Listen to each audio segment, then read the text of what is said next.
La paix du Christ, je suis Père Dreyfus, bienvenue sur la chaîne Ta parole est la lumière de mes pas.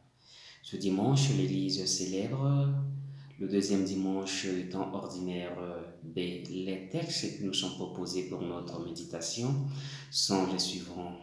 La première lecture est tirée de 1 Samuel, chapitre 3, verset 3 jusqu'au verset 10 et le verset 19. La deuxième lecture est tirée de la première lettre de Saint Paul apôtre aux Corinthiens au chapitre 6, le verset 13 jusqu'au verset 15a et le verset 17 jusqu'au verset 20. L'évangile est tiré de Saint Jean au chapitre 1er, le verset 35 jusqu'au verset 42. Aujourd'hui, nous commençons le parcours de dimanche du temps ordinaire B et nous lirons tout au long de cette année liturgique l'évangile selon Saint Marc.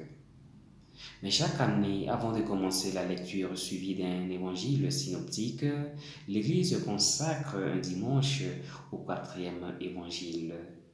Baptême du Christ pour l'année A, appel des premiers disciples pour l'année B et nonce de Cana pour l'année C.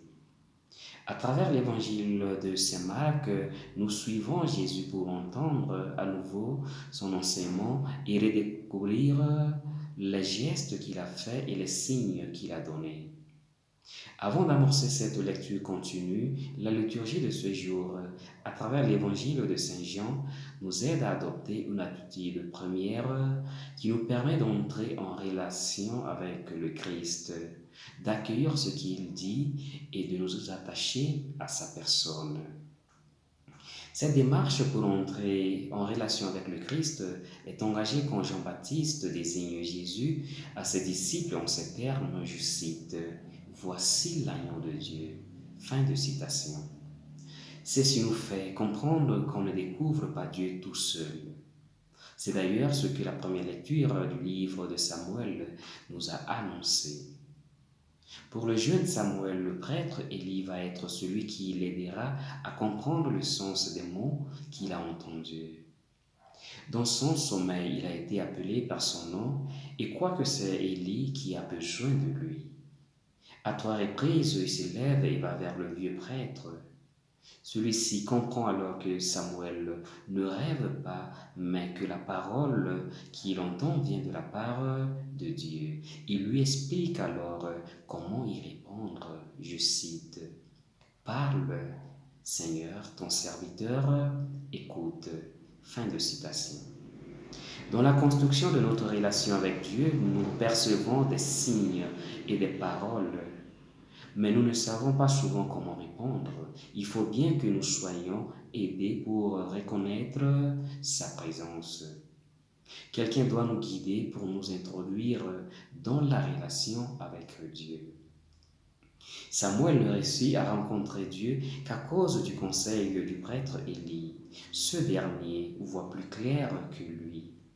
Il se rend compte que c'est Dieu qui appelle Samuel et il le guide dans la réponse appropriée. Et cette direction spirituelle d'Élie met le jeune Samuel en contact avec Dieu. Dans l'évangile, c'est Jean-Baptiste qui remplit le rôle du prêtre Élie. Il oriente ses disciples vers Jésus, l'agneau de Dieu. Parmi ses disciples, deux d'entre eux s'approchent de Jésus. Les disciples apprennent à connaître Jésus grâce à l'intervention d'intermédiaires. Jean-Baptiste conduit André et un autre disciple à Jésus. André invite son frère Simon à rencontrer Jésus. Simon en parle à Philippe qui, à son tour, transmet la nouvelle à Nathanaël. L'appel de Dieu est transmis par quelqu'un qui, ayant rencontré Jésus, en parle à d'autres. L'histoire du christianisme est une grande chaîne de personnes qui en conduisent d'autres à Dieu.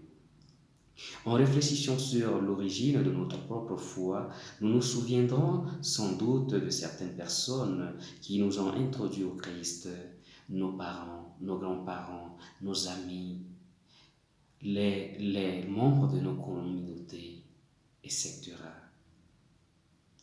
Dans le récit de l'Évangile, quand Jésus rencontre ses premiers disciples, il ne leur dit pas « suivez-moi ».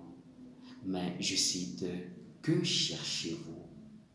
Cette question s'adresse aussi à chacun de nous aujourd'hui. Que cherches-tu à l'église? Que cherches-tu tout au long de tes journées? Que cherches-tu dans la vie? Ces questions sont une invitation à faire la lumière sur nous-mêmes, nos désirs, nos projets, ce qui compte réellement pour nous, ce qui a plus de prix à nos yeux. Car ils sont nombreux ceux et celles qui ne savent pas bien où ils en sont. Une fois ces priorités clarifiées, le contact avec Jésus conduira à un changement de direction, à une conversion. Être disciple de Jésus veut dire entrer dans une nouvelle aventure, dans un changement de notre façon de vivre. Le nouveau nom de Simon est une indication de cette transformation.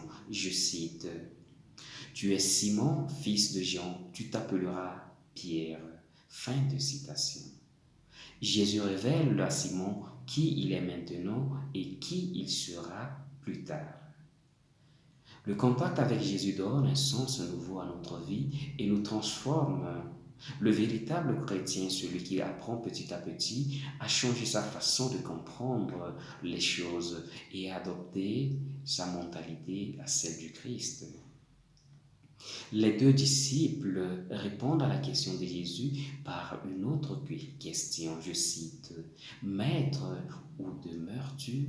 Fin de citation. Jésus leur répond, je cite, Venez et vous verrez. Fin de citation. C'est ainsi qu'ils se sont mis à le suivre. Ils l'accompagnèrent, ils virent où il demeurait et ils restèrent auprès de lui ce jour-là.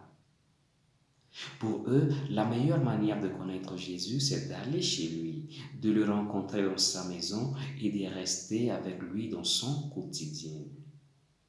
La vie chrétienne suppose ce désir continuel de demeurer auprès de Jésus. Nous demeurons dans le Christ et lui demeure en nous pour nous faire vivre de sa vie et de son amour. Il est absolument essentiel de conserver cette relation d'intimité avec Jésus à travers la prière et la méditation quotidienne de la parole de Dieu. Que le Seigneur nous aide. Avant de terminer, je vous communique une petite information. À la fin du mois de janvier, je ne vais plus utiliser WhatsApp. Ceux qui désirent continuer de recevoir mes méditations dominicales peuvent me rejoindre sur l'application Signal avec le même numéro de téléphone que j'utilise pour WhatsApp. Et n'oubliez pas de vous abonner à la chaîne et de partager le lien avec vos familles et amis.